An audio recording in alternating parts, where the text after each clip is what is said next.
The morning light came thin and honest through the kitchen blinds, slanting across the scarred oak table where a mug steamed and a small pile of unpaid bills waited like patient neighbors.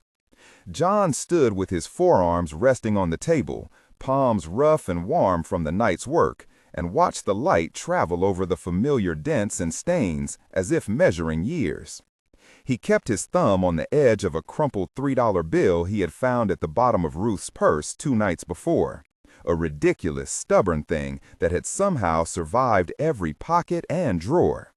He smoothed it absent-mindedly, the paper whispering under callous skin, and let his thoughts gather around the one picture on his phone. David's message had come late the night before, a photo of Ruth standing beside a gleaming new BMW.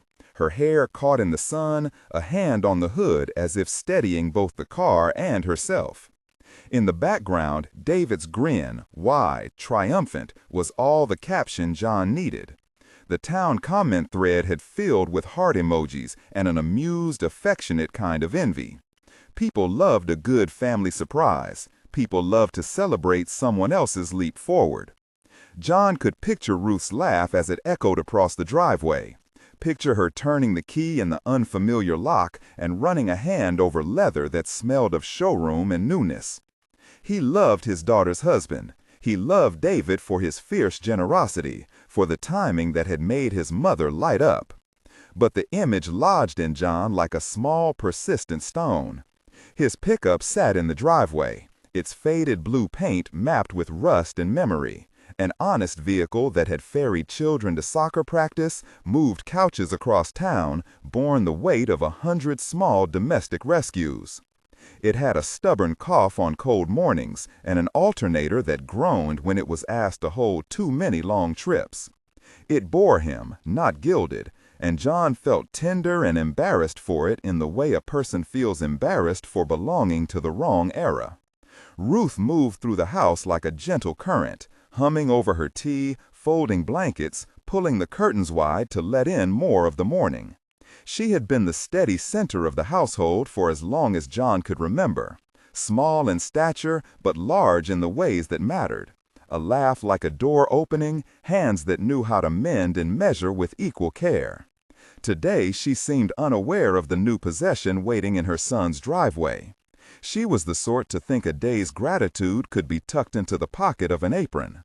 John watched her, and every proud, private ache in him tightened. The first inciting crack of the day came mid-morning on a thin, rain-tinged road a few blocks over. Ruth had taken the old car to the corner pharmacy for her crossword, humming to herself, when the engine shuddered and gave up in a soft, exhausted gasp. The car rolled to a stop near a maple tree, leaves puddled and glossed with drizzle. She tried the key, turned it again, listened to a small, defeated wheeze. She sat back, fingers folded in her lap, and for a moment the street held its own breath. A school bus sighed past, a dog barked in the distance, and the world went on around her stalled little life. The horn of a pickup cut through, and Mr. Jenkins, always alert as a clock, pulled his truck to the curb. He climbed down with a practiced, slow shuffle and assessed the scene with the kind of straightforward authority the neighborhood had long accepted. Miss Clara came from across the road wiping flour from her hands, her cardigan still dusted with last night's pie. Within minutes, the maple tree's shade held a small circle of neighbors, curious, competent, unwilling to let a prolonged inconvenience linger. John arrived breathless, hair damp from the drizzle and face already flushed from the quick pace he'd chosen when Lisa called to tell him Ruth was stranded. He had imagined a tow truck, a chore, an inconvenience to be smoothed over. He had not imagined the shape that gratitude would take when it was offered from the inside out. Hands on hoods, a neighbor's laugh breaking into a story about a similar afternoon 10 years ago, a thermos handed across the curb, Miss Clara's insistence that Ruth come in for a cup of tea while they worked because you oughtn't sit in the rain and brood, Ruthie. "It'll be the alternator," Mr. Jenkins said, still working the hood like a priest at an altar. "Something small, or not, but we'll see." They coaxed the old engine with the same language he used on stubborn boats and tired men. firm, patient, aware of the history bound up in metal and muscle. The car caught eventually, coughing a complaint, then settling into a steadier rhythm as if ashamed and eager to make amends. Ruth patted the dashboard and laughed softly, a little rusty at first, then warm. The neighbors clapped in the small, delighted way of people who had been allowed to be useful. John felt his chest unclench a fraction watching them. Shame had sharpened him these past days, a hollow ache that magnified every gap between what he could provide and what others could buy. But watching Mr. Jenkins hand Ruth a cloth and hearing Miss Clara offer the thermos, John felt the edges of that ache soften. The town was a patchwork, a community quilt stitched from small kindnesses, each neighbor a square patched into the whole, and suddenly the BMW image on his phone did not stand alone. It existed beside this, people showing up with tools and tea, a hand on a hood, a laugh shared beneath damp maples. Still, the comparison lingered at the back of his throat, an aftertaste he could not swallow. He helped push the car into the shop later that day, paid the mechanic with the quiet economy he knew, no receipt of triumph, just the transaction of keeping things running. On the drive home, the pickup hummed along, its radio playing Leonard Cohen quietly, and John felt a stubborn, familiar weariness settle against his ribs. He thought of Ruth's hands, of how she had smoothed blankets and stitched sleeves without remark, how she had always been the one to make the dinner table the safe harbor it had to be.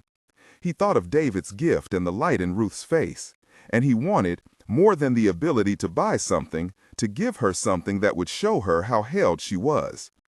Back at the house, the smell of pot roast rose like a domestic benediction from the oven where Lisa had been working all morning.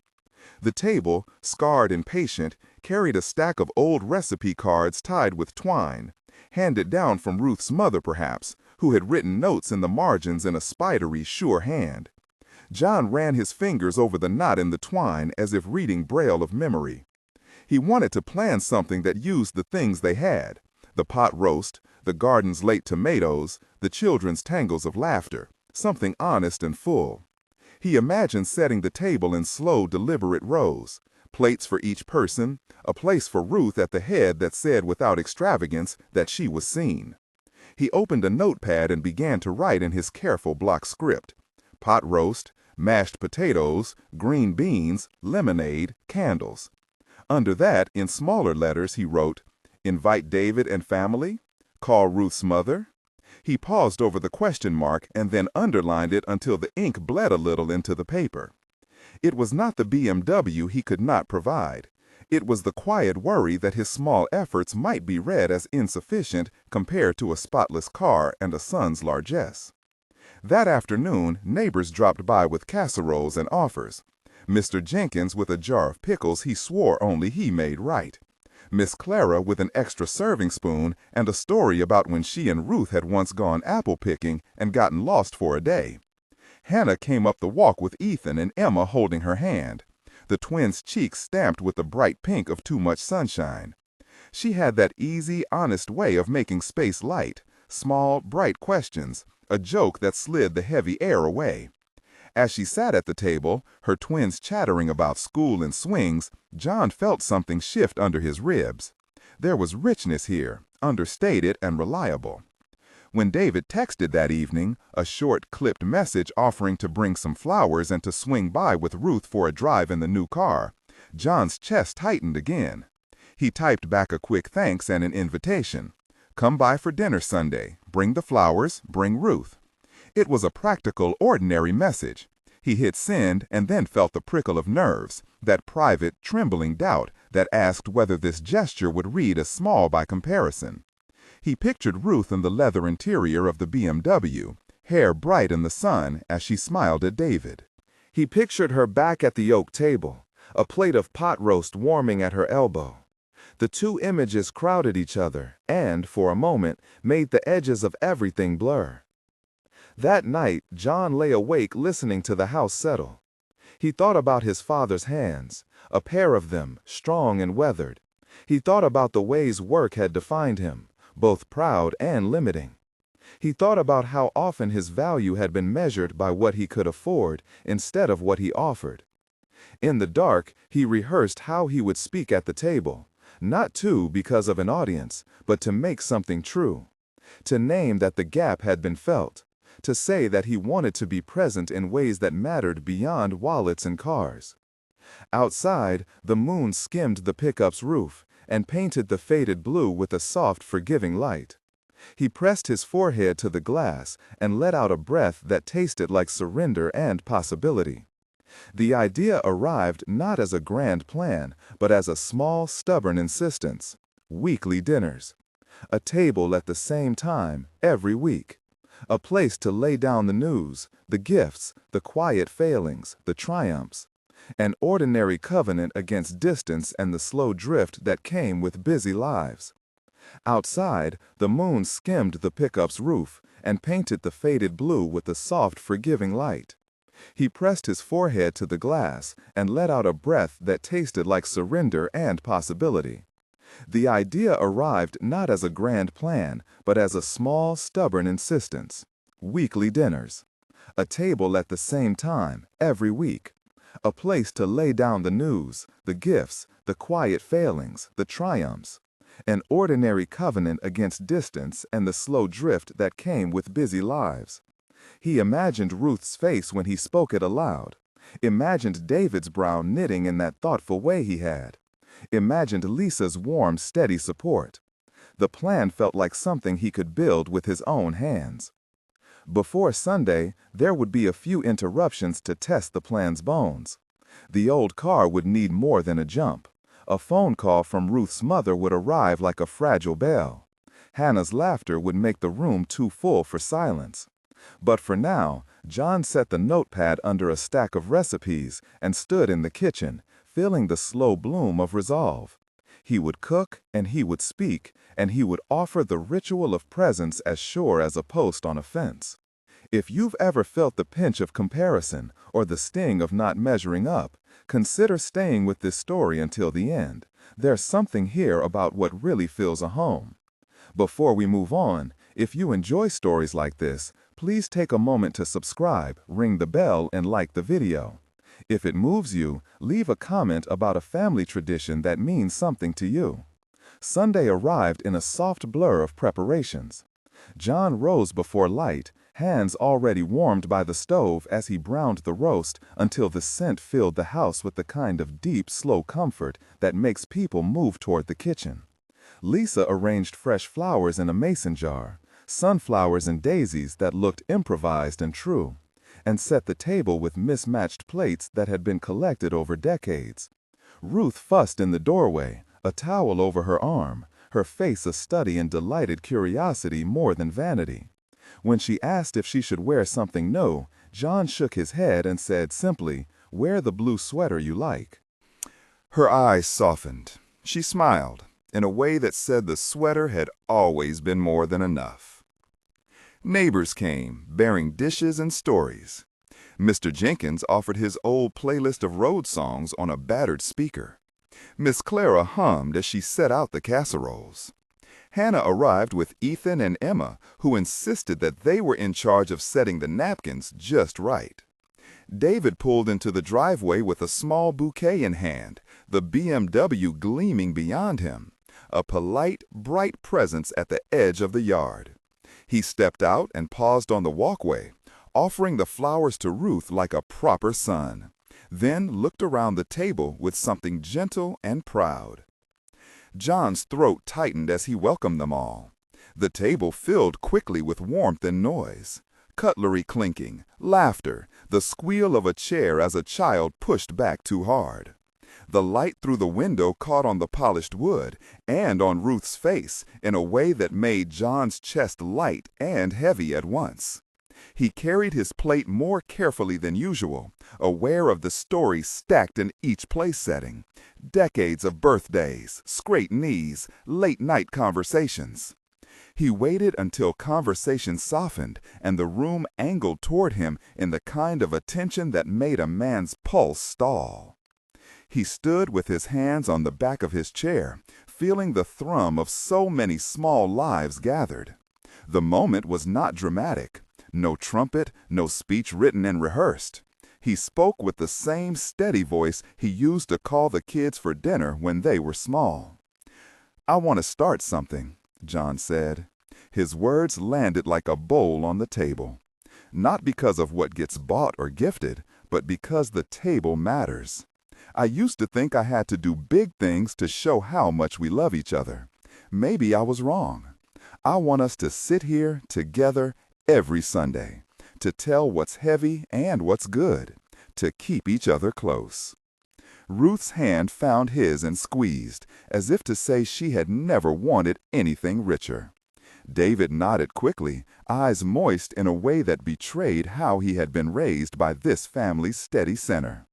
Conversations swirled around the pledge. What time worked, who would bring what dish, who would cook the next week, and the ordinary logistics knitted into a promise that felt almost ceremonial in its simplicity. The confession at the table was not a long theatrical unburdening. It was smaller and truer. John admitted in a few careful sentences that he had been feeling inadequate lately, that seeing the BMW had cut a space in his chest he'd not known how to name. He said it plainly, that he had compared and faltered and wanted to find a way back to worth that didn't depend on purchases or prizes. He spoke of his fear that love could be weighed against a new par and lose. His voice wavered, the room inhaled with him. Ruth listened with the kind of understanding that belonged to someone who had been loved and loved back for years. Conversation swirled around the pledge. What time worked, who would bring what dish, who would cook the next week, and the ordinary logistics knitted into a promise that felt almost ceremonial in its simplicity. The confession at the table was not a long theatrical unburdening. It was smaller and truer. John admitted in a few careful sentences that he had been feeling inadequate lately, that seeing the BMW had cut a space in his chest he'd not known how to name. He said it plainly, that he had compared and faltered and wanted to find a way back to worth that didn't depend on purchases or prizes. He spoke of his fear that love could be weighed against a new car and lose. His voice wavered, the room inhaled with him. Ruth listened with the kind of understanding that belonged to someone who had been loved and loved back. She placed her hand over his and said simply, "You give the things that matter most." Her words were a light in his shadowed room. Around a table, others offered fragments of their own vulnerabilities. David speaking of how hard it was to show up for people in the right ways despite having more to give materially. Lisa admitting anxiety about balancing work and family. Hannah sharing a story about forgiveness with a laugh that broke the edge off something long held. There was no grand reconciliation because no grand rift had truly formed, only the slow, cumulative smallness that comparison breeds. The dinner became its own kind of repair. People ate, and between bites, they listened. The twins chased a candle's reflection with wide eyes. Mr. Jenkins told a joke that made Ruth laugh until her shoulders shook. Miss Clara passed a bowl of mashed potatoes and winked across the table as if to say, some things are better left unsaid because they are simply true. When the plates were cleared and coffee poured, a knock at the door brought a delivery man with a small box and a note. David had, he explained sheepishly, arranged for a florist to drop by, just a simple bouquet for Ruth as a second, more intimate surprise. The delivery smelled of lilies and rain, delicate and apologetic. Ruth's face softened further. She cradled the flowers and then reached for John in a movement that said gratitude could live alongside every other feeling. The remainder of the evening stretched slow and tender. John sat back in his chair, watching the faces lit by the lamp and by the quiet glow of contentment. He felt lighter in a way he hadn't expected. Less because he'd been absolved, and more because the table had acted as a map home. The BMW at the edge of the yard remained what it was, a gleaming artifact of a son who could give. But at the center of the house, the true value lay in a dozen small acts repeated and returned. Outside, the neighborhood lights blinked on like little promises. Inside, the conversation drifted to plans for the week, for visits, for those small favors that bind people together. Someone to pick up the twins from school, a ride to the doctor, a casserole for a lonely neighbor. John felt his shoulders uncrunch and let the edges of his pride blur into something softer. He realized that the ritual he had proposed had already begun to do its work.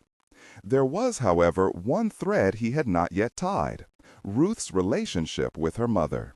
A phone call, tentative and trembling, would come at dawn, bringing with it the possibility of an old wound undone.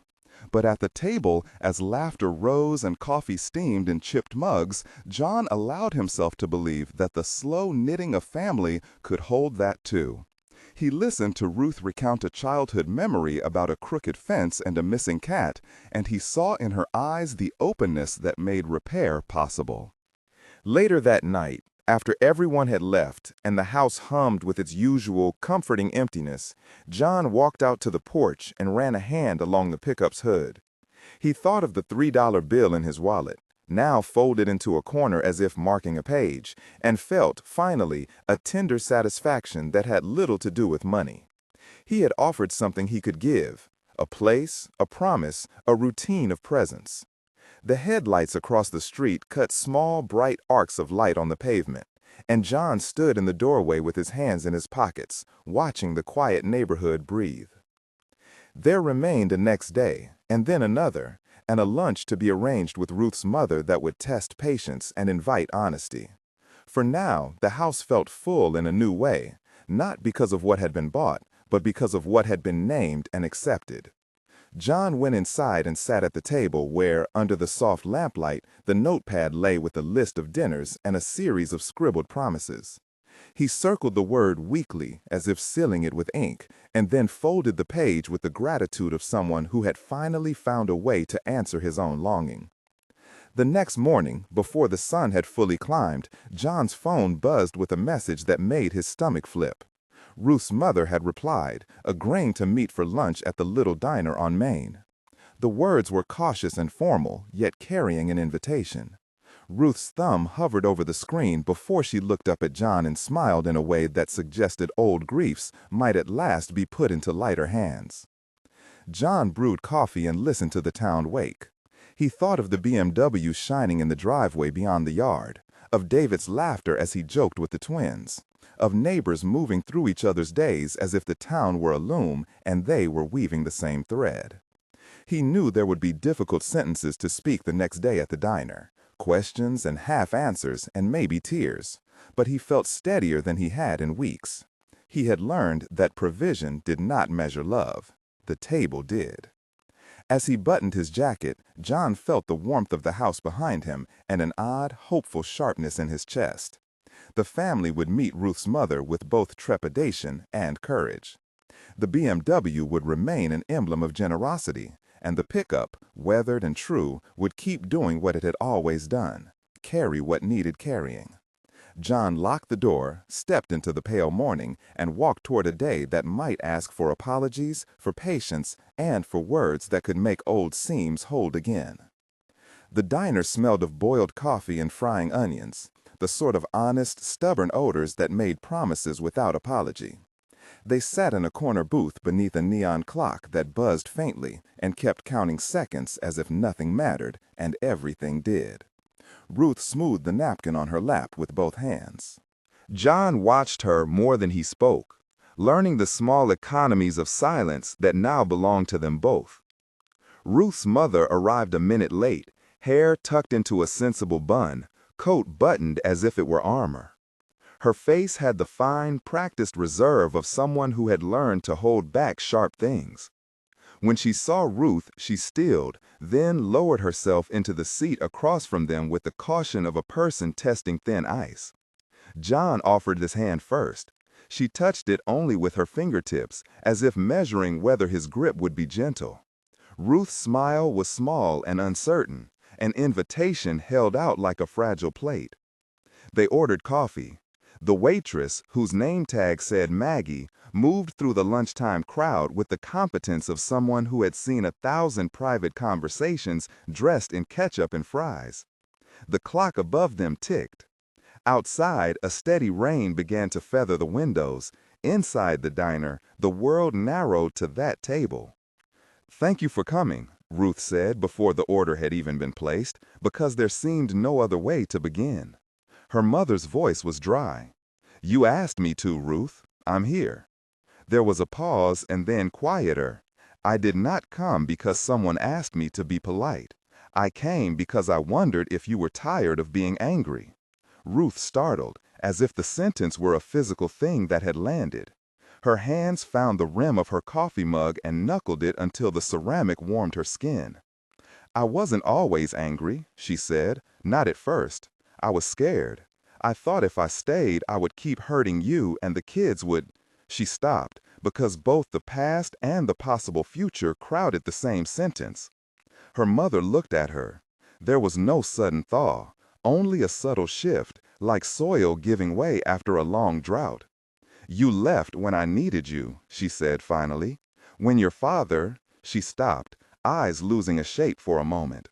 "When I was sick and your brother was too young. I felt abandoned. I thought you chose your life, your home, your husband, your neat things, over us. And then letters stopped coming the way they used to. Calls were short. Promises were promises that wore thin." Ruth's face folded. "I didn't know how to come back," she said. "Every time I thought about coming home, I could hear you telling me I'd chosen wrong. I thought you would blame me for leaving. I thought I'd be called selfish in front of people I loved. So I stayed away until the thing I'd hoped for, time, distance, made the idea of return feel like trespass." John listened, feeling the shape of both of them against his ribs. Ruth, wounded and honest. Her mother, wounded and defensive. And between, the table he had tried to make sturdy. He could have taken a step forward then and smoothed things with the easy logic of someone who fixes broken things with practical gestures, an invitation, an apology, a promise. But he resisted. What they needed was not answers from him, but room to do their difficult work. Her mother's hands were folded in her lap. "You knew the town would talk," she said. "You think we didn't have to listen, but we did. The neighbors had opinions. The pastor had his." She gave a short, mirthless laugh. "We were a small place of loud windows. I was proud and stubborn and foolish. I said things. You left and I loved you poorly. I am sorry for that." The admission was not theatrical. It was a small, honest lowering of a wall. Ruth let out a breath that was half laugh, half sob. "I'm sorry too," she said. "I left in anger sometimes. I left because I thought staying would mean becoming like you. I thought I would lose myself." They named the old rifts with clumsy tenderness. Things neither had the language to fix when they were younger. They spoke of groceries left on tables when bills had to be paid, of a teenage funeral that had been handled badly, of a brother who had been given more for lack of anyone else. Each confession scuffed, then smoothed, the edges of an old hurt until it stopped snagging the way their lives moved. At one point, Ruth's mother reached across the table and placed her palm, briefly and uncertainly, over Ruth's. "Do you still think I don't want to know you?" she asked. Ruth nodded, wet-eyed. "Sometimes," she admitted, "but I want to try. I was just afraid you would take the thing I had and say it was not enough."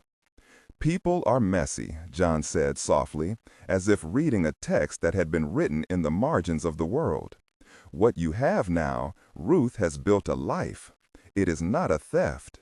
It is a continuation. It can hold both of you." Ruth's mother regarded him, and then, with a small, almost embarrassed smile, she said, "You are patient." "Mostly stubborn," John corrected, and the three of them laughed, which was an accidental medicine. They moved forward with small, practical promises. Ruth's mother asked for fewer apologies and more phone calls. Not necessarily long conversations, the kind that could be swallowed by shame. Just a day of the week to count on. Ruth promised Sunday calls, a voice in the afternoon while the children did homework. Ruth's mother, in turn, promised to come by the house when the twins were home, to learn their names and to bring a pie that would have crusts rough around the edge, because that's how she always made them. None of it erased years, but it built a scaffold. There were harder things, questions without easy answers, about money, about the brother who had felt replaced, about words spoken sharp and thoughtless. They left those for another afternoon. The lunch had not been a complete mending so much as the opening of a door that had long been stuck. When they rose, the rain had thickened into a steady sheet. The neon clock hummed above them like a contented mosquito. Outside, the town inhaled and exhaled, and John felt, with the particular clarity that comes after a difficult conversation, that the rhythm at their table had changed. It would require keeping, calls kept, dinners kept, but change was no longer only a promise. It was a plan with appointments. On the walk back to the car, Ruth slipped her hand into hers. Her mother had shed a stiffness she hadn't known she carried, and now walked with the uncertain lightness of someone wearing a coat that might be too new. John held the umbrella for them both, letting the rain splatter the hem of his coat. The pickup's hood flashed briefly beneath the water, familiar and work-worn, and beyond it the BMW was a small, distant gleam that belonged to another orbit. That evening, back at the kitchen table under the same lamp, John uncapped his pen and wrote the word Sunday on the notepad beside a telephone number he did not yet know by heart. He drew a small circle around weekly and added, in a minute, uneven script, "Call Ruth's mother, 3:30. He folded the notebook and set it down like a promise he could touch. Ruth washed the dishes with her back to him, the water running warm over her hands. When she dried them, she came and leaned for a moment against the table and kissed him, the briefest contact that said more than any vow. "Thank you," she murmured, "for being there. For being stubborn," she said, "for making the table." They ate simple soup for supper, and later, when the twins were asleep and the house settled into its small, ordinary breathing, John sat on the porch with the $3 bills still folded into his wallet. He thought of the lunch and of the promises that would test them. A ritual was only as good as the people who kept it, he knew. Yet rituals could outlast the best of intentions and become the muscle memory of a family, what you reached for when the world asked more than you had to give. He closed the wallet and, for no reason he could name, placed it on the table in the kitchen before going to bed. It seemed right that some small, ridiculous emblem of hope should rest where the family would see it. Outside, the rain softened to a whisper. Inside, the house held its breath and then let it go, and John felt, in the patient dark, that the work of being a family had only begun. He slept with the faint comfort that comes from making a plan, and from knowing that, tomorrow, someone would answer the phone. Morning came slow and steady, the house finding its ordinary noises as if remembering how to be itself. John woke before the alarm, the small, steady pull at the base of his skull that meant someone else might need him sooner than he wanted. He lay for a moment listening, a muffled thump as one of the twins rolled over, the hum of the refrigerator, the distant rasp of the neighbor's lawnmower starting up. The rain had stopped. The world smelled of wet pavement and something like beginning.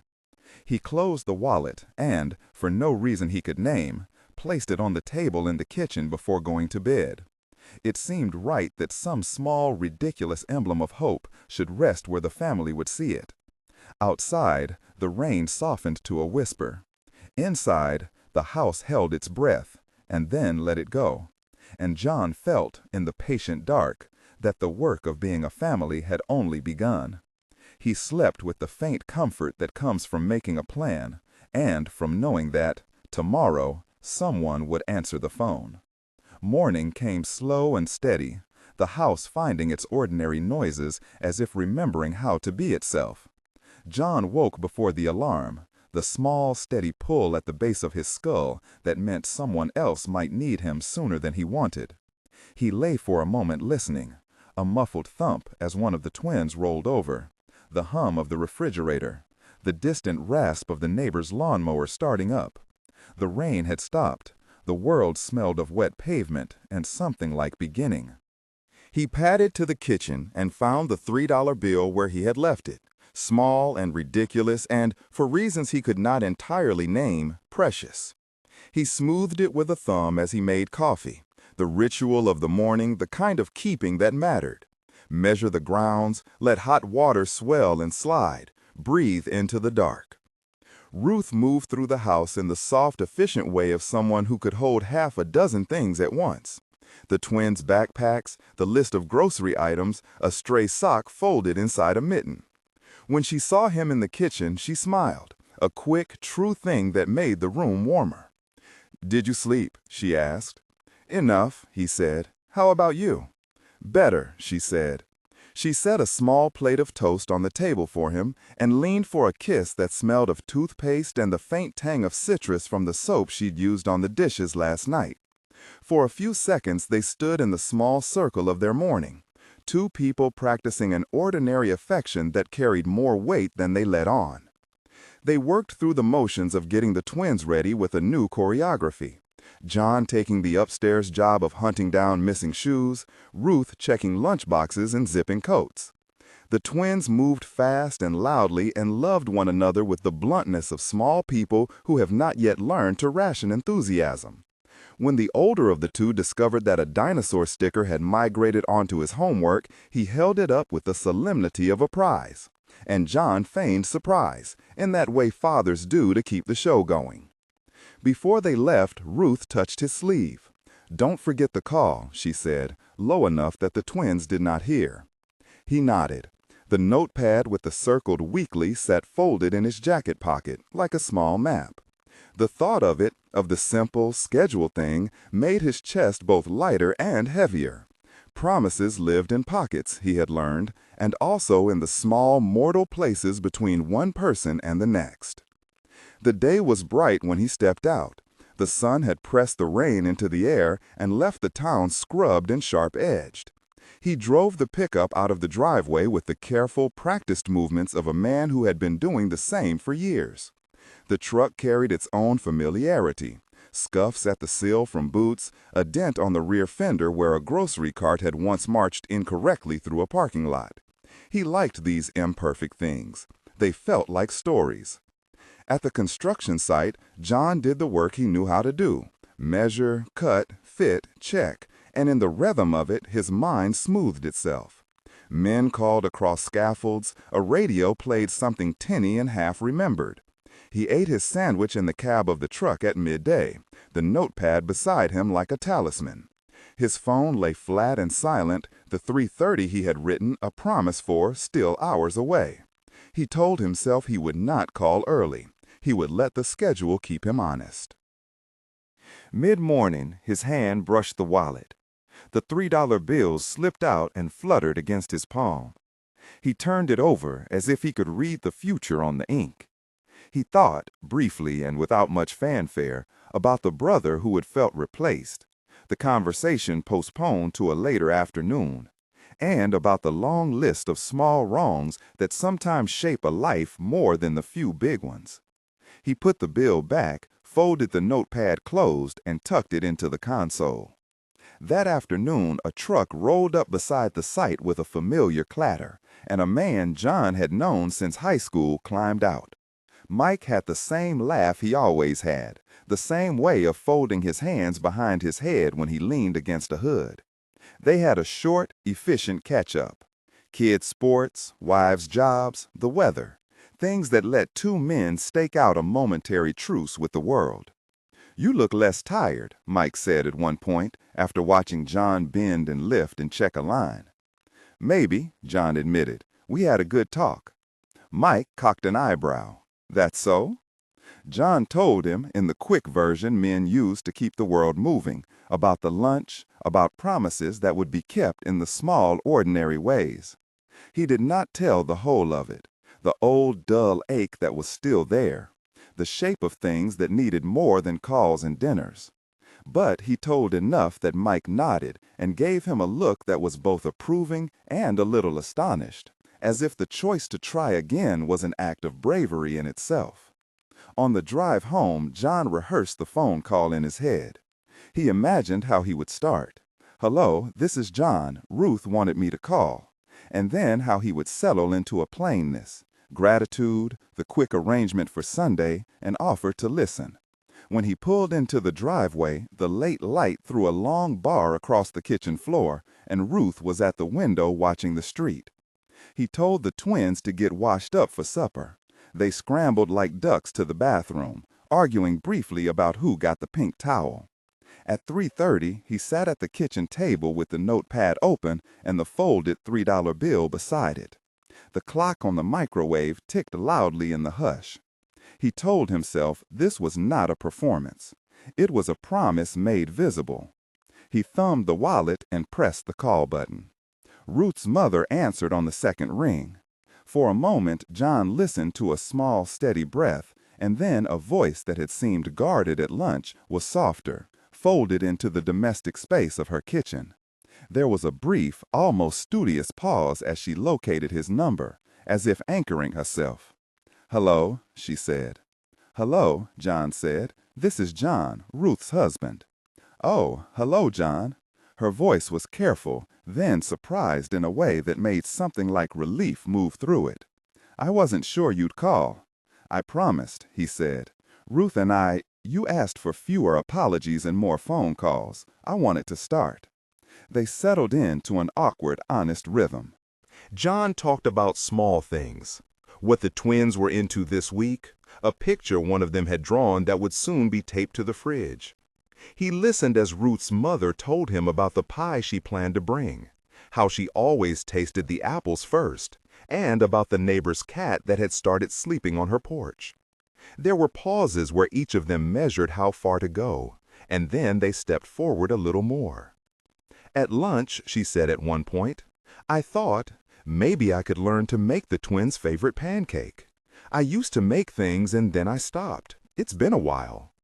"That would be good," John said. He felt his throat dry, the small, steadied sort of emotion that passed for gratefulness in ordinary life. "I mean, if you wanted to, they'd like that." They arranged a day. No promises grander than a Saturday morning, and a recipe that would probably be wrong at first and right by the third attempt. Ruth's mother said she would come by. She said she would knock and bring a pie that might be rough around the edges. John said he would make coffee, and that Ruth would be home. They ended the call with a small, proper kind of ease, a plan with a time, a thing to be kept. When he hung up, he leaned back and let out a breath he had not known he had been holding. The house felt different in the minutes after the call, as if the air had thinned and made room for something like forgiveness to move around objects. He folded the notepad and slid it into the pocket of his jeans, the circle around weakly like a quiet compass. They had supper that night, a simple meal with too much salt, and the twins loudly making up games on the kitchen floor afterward. Later, when John sat on the porch with the wallet in his pocket, the $3 bill pressing its small secret against his thigh, he thought of the work ahead. There were conversations left to be had, with the brother who had felt eclipsed, with colleagues who expected him to be a certain way, with himself about how much he could give and what he needed to keep. The next Sunday morning, the house smelled of pancakes and coffee and something warm from the oven. Ruth's mother arrived with a pie that was, in fact, rough at the edges, and exactly what she had promised. The twins ran to the door and entered her arms like two small, earnest exclamations. John watched them all from the kitchen doorway, and felt, in a place near the sternum, a small and fierce contentment. He thought about the $3 bill then, about how an object can become a marker, a reminder that the work of being a family is patient and slow and made up of tiny, repeatable acts. He placed it back into his wallet at the table, the same way one might put a lighted match back into its box, careful, hopeful, ready for the next time it was needed. Outside, the street glistened. the kind of ordinary weather that lets promises feel possible move through the trees. John picked up his cup, and as he did, he realized that the plan would not be enough on its own. It would require him daily to show up. It would require Ruth to keep calling when she was tired, and for a mother to knock on a door and not be afraid. It would require conversation that sometimes hurt. There would be mistakes and small backslides and days when no one could find the right words. But then the twins ran back into the kitchen, cheeks flushed, holding a paper they had made together, in which Ruth's mother was the hero because she had brought pie. The two men at the edge of the table, John and the man who had once been kept at a distance by fear and word, smiled at one another like people who had agreed to be ordinary heroes. John folded his napkin and put it on his plate. He felt the tug of later obligations, the truck to start, the measure to be taken, a roofline to be checked, but those did not crowd the immediate warmth. He stayed at the table a little longer, drinking coffee, letting the family speak and laugh and be small and loud. The work would be long. The call had been one small, sharp step. When he finally rose to leave, Ruth's mother squeezed his hand, a small human anchor, and said, with the simple clarity of someone who had learned by slow degrees, "Thank you for calling." John nodded. "We'll keep at it," he said, "one Sunday at a time." He stepped out into the sun-burnished day, the pickup waiting like a patient, battered thing. The town moved on around him. No miracle had been performed, no grand reconciliation declared. But the rhythm at his table had shifted again, imperceptibly and true. He put the $3 bill back in his wallet, closed it with a thumb, and drove off toward the work that would need him. He carried with him a new kind of schedule, the one that lived inside a pocket and a promise, and the quiet faith that something as small as a phone call could, if kept, grow into a life that was whole enough for the people in it. He worked through the morning with his hands and a radio low on the truck dash, the list of small repairs writing in his head like a set of marching orders. The work was honest. It required neither speech nor apology. A loose board asked only that he nailed it down. A sagging gutter wanted only a brace. Each small fix was a concrete ledger against the more abstract debts at his table, time owed, attention owed, the balancing of obligations. At midday, when the air had a hard clarity and sawdust hung like a faint cloud around his boots, his brother appeared over the fence with a cooler and a kind of careful smile. John had not planned the meeting. It landed between two shingles and a sky and was immediate. The brother carried the sort of things men bring when they are trying to make something ordinary carry meaning. Sandwiches wrapped in wax paper, a thermos of coffee, 2 folding chairs. John noticed, beneath the practiced nonchalance, a steadiness that had been absent before. He set down his hammer, and for a moment the day narrowed to the space between them. They talked about nothing first, the weather, how the twins had grown, how the truck still made that stubborn whistle. But the nothing made a seam where words might later be stitched. When the conversation opened, it did not flare. It moved like someone taking inventory. "You called," John said finally. He had rehearsed less direct openings in his head. This was simpler and truer. "I did," his brother answered. "Saw you on Sunday. Saw the way Ruth's mother put her hand on your arm. Thought I'd come by before the sun turned." There was a pause that was not empty. John watched a plane trace a thin white line far above and felt, in a private corner, the old shapes of apology and defense uncoil. John began, and then let the rest of it come out without armor. He spoke of the times he had been absent, the ways work had blurred into justification, the clumsy ways he tried to make amends with words that did not fit what had been broken. He did not make grand promises. He named small things he could do. He spoke of the Sundays, the plans circled in ink, and of pie on a porch. He mentioned the $3 bill because in that silly thing there was a clarity he could offer, an emblem of care that required only keeping. His brother listened the way someone listens who has been waiting for a reason to believe. When John finished, there was a hush as if the boards around them were catching their breath. "You could have been away and stayed away," the brother said. "You could have let the quiet be a wedge. Instead, you came back to the table. That matters." John thought of the time when the other man had felt eclipsed, when his silence had been an absence of permission rather than a separate life. "I know I stole space," John admitted. "I didn't see how much you needed to be seen. I was afraid of losing what I had, and in doing that, I closed off what mattered." The apology came without flourish and without demand for absolution. There was no immediate untying of all the past, only the knotted ends loosened enough to pass a thread through. They ate in the shade and spoke of small projects, rebuilding a step, painting a fence, and of the way care shows itself in repetition. The brother mentioned how he had been angry, how anger had been his way of protecting grief. He did not put on a show of forgiveness. He extended a cup of ordinary fellowship. They agreed to fewer pronouncements and more returns, visits that would be kept, calls that would be answered, a willingness to be present even when the right words failed to come. When it was time for the brother to leave, John walked him to the gate. They stood in the wash of afternoon and did something that had been avoided for too long. They reached across the small distance between them and gripped hands solidly, not as a sealing of a single moment, but as the opening of many that might follow. He learned to do one thing well and then closed the ledger until the next morning. Work came in the same way it always had. Someone needing a sagging porch, a new latch for a stubborn gate, a friend who wanted shelves anchored so the old china would not come crashing down.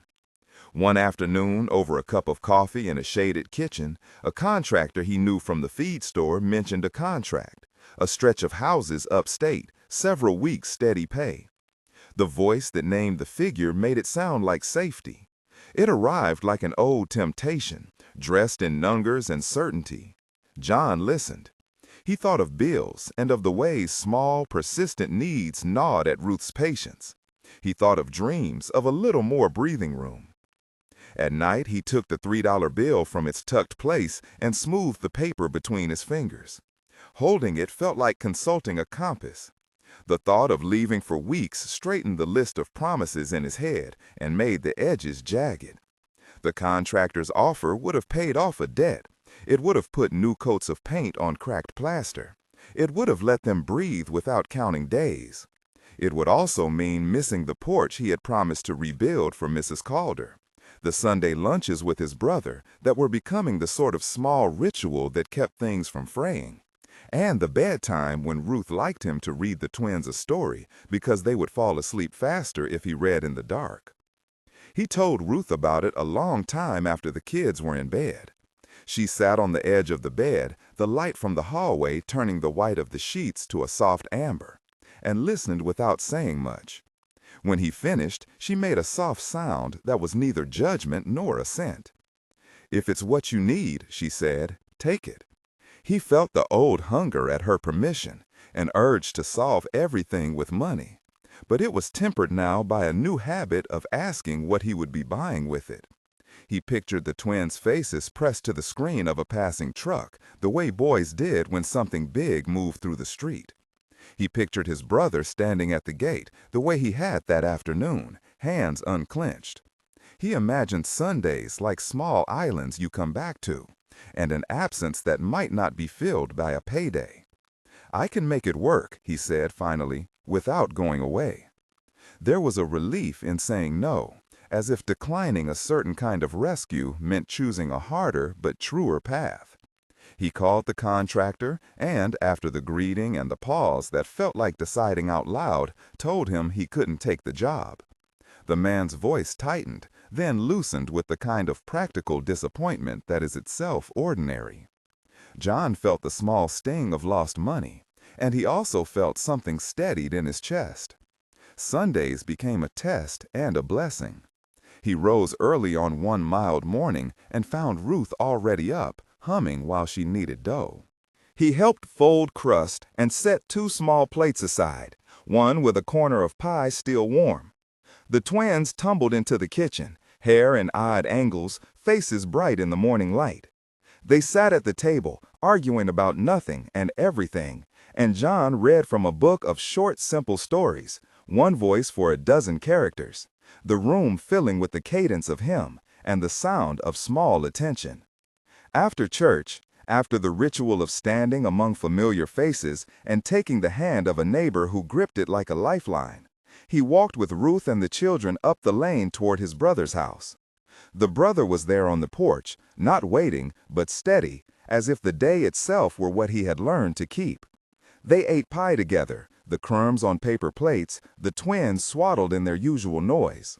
Conversation was unforced, about the twins' school projects, about a roof that needed new shingles, about an old dog that had gone missing 2 days earlier and had been found nosing through a hedge. When the brother asked after a simple thing, whether John might be able to help with a shelf, the answer was immediate. He had chosen, and the choice had arranged his steps. Not every conversation ended in tidy accord. One afternoon, as summer worked itself into the edges of the town, a letter came that complicated the rhythm. It was from a lender, language small, legal, the kind that suggested the future could be a ledger of penalties. The first reading left him cold. He set the paper on the counter and went outside to work for a while, the hammer a familiar metronome. Ruth found him on the porch with the ledger in his hand and sat beside him without a question. She read the words slowly and then looked up at him. "We can figure this," she said. Her voice was a map that did not pretend the road would be easy. They sat together and made a plan that had no big victories, only small agreements.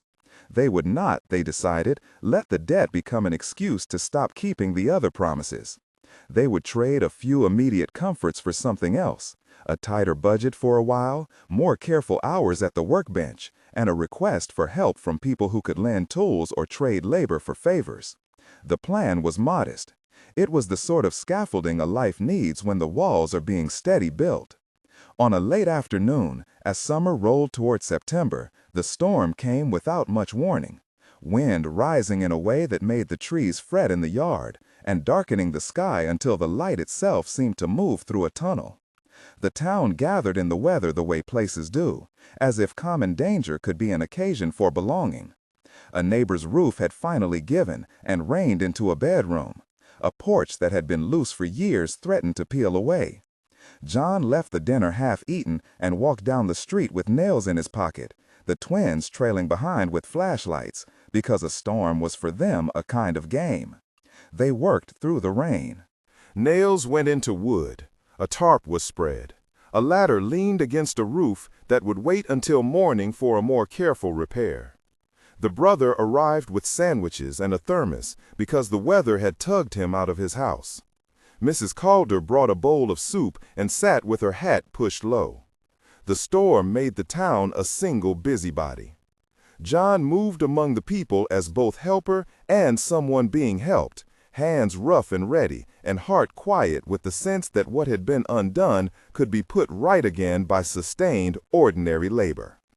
When the sky finally eased, the twins fell asleep in the back of the truck, cheeks wet with rain and faces fixed as if carved. Ruth leaned against his shoulder and, after a while, spoke in the small voice of a woman who had watched a man choose the difficult good. "You kept the Sundays," she said. He thought of the $3 bill, the afternoons of mending fences, the calls answered and promises held. The bill shimmered in his mind less as currency than as a measuring stick for a different kind of wealth. He reached into his wallet while they sat amid the drying air and pulled it out, folding it the way he had the first night. He would, he thought, carry it not as an offering to buy forgiveness, but as a reminder of the covenant he'd chosen, to show up, to be present, to accept the slow arithmetic of repair.